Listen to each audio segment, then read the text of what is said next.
সীমানায় এসে আমরা একটা হোমস্টেতে গেছিলাম। এই হোমস্টেটাতে ঢুকেই আপনার মন ভালো হয়ে যাবে। এখানে রিসেপশন রয়েছে, এখানে অনায়াসে 6 জন কি 8 জন বসে খেতে পারবেন এমন ব্যবস্থাও রয়েছে। এছাড়া রয়েছে আড্ডা মারার ব্যবস্থা, অর্থাৎ সন্ধেবেলায় আপনি এখানে গল্প করতে পারেন। আর বাঙালি গল্প চাইলে তো আর কিছুই চায় না গল্প পেলে।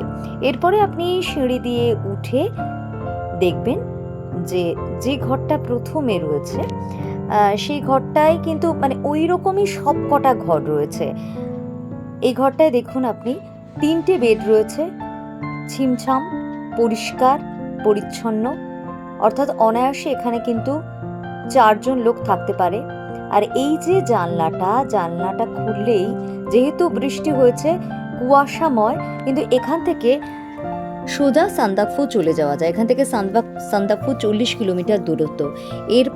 এছাড়াও আপনি এখানে যেতে পারেন পশুপতি মার্কেটে। এখান থেকে 1 ঘন্টা দূরত্ব হচ্ছে পশুপতি মার্কেট। আর আপনাদের এখানকার ওয়াশরুমটাও দেখাই, পরিষ্কার পরিচ্ছন্ন, একদম ক্লিন। এবং অনেক ওয়াশরুমে এখানে দেখা গেছে যে আয়না নেই, এই ওয়াশরুমে কিন্তু আয়নাও পেয়ে যাচ্ছেন আপনারা।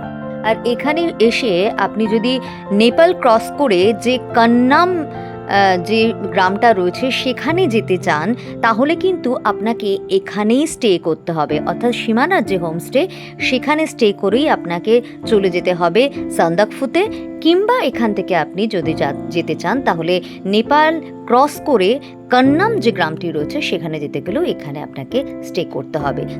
পাহাড়ে অফবিট ডেস্টিনেশনে এটাও একটা অফবিট ডেস্টিনেশন। আর আপনাকে যদি এখানে আসতে হয় অবশ্যই যোগাযোগ করতে হবে চারিবিতি ট্যুর অ্যান্ড ট্রাভেলসের সঙ্গে 9433738365 এই নাম্বারে।